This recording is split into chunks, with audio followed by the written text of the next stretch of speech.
Le cycle menstruel normal dure environ 28 jours. Au cours de chaque cycle, un follicule se développe dans l'ovaire sous l'effet des hormones naturelles de la femme. Ce follicule, qui peut atteindre la taille d'un grain de raisin, contient l'ovule. Au milieu du cycle, l'ovule est libéré de l'ovaire et l'ovulation survient. Comme le développement du follicule, l'ovulation est contrôlée par des hormones.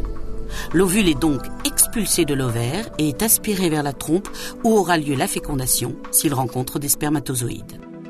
Ce processus naturel peut être altéré et aboutir à l'infertilité du couple. Les origines de cette infertilité sont recherchées par un bilan adapté qui permettra de proposer le traitement et la méthode d'AMP correspondant.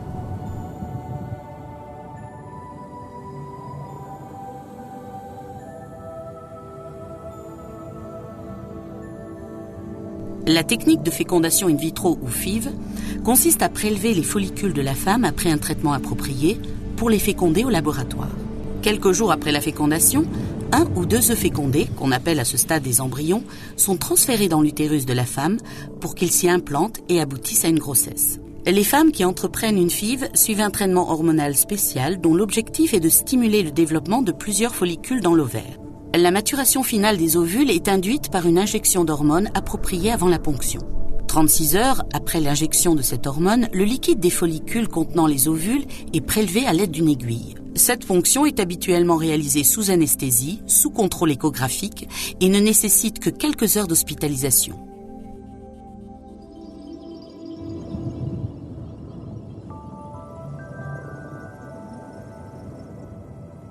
Les ovules ponctionnés sont ensuite mis en présence des spermatozoïdes du conjoint préalablement lavés et concentrés. Les ovules et les spermatozoïdes sont maintenus dans un incubateur à 37 degrés pendant 24 heures pour que la fécondation puisse survenir. Pendant cette incubation, seul un spermatozoïde pénétrera dans la couche externe de l'ovule et fécondera un ovule. Après la fécondation, les cellules se divisent et se multiplient pour former un embryon. L'embryon sain, ainsi formé, comporte 8 cellules au bout de 2 ou 3 jours. Il est ensuite transféré dans l'utérus à l'aide d'un long tube flexible pour qu'il s'y implante et aboutisse à une grossesse. Cette étape s'effectue sans anesthésie ni hospitalisation.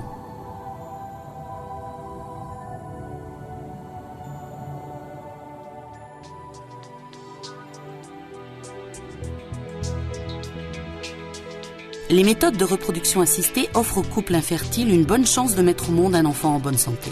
Votre médecin vous conseillera le traitement et la technique la plus adaptée à votre cas.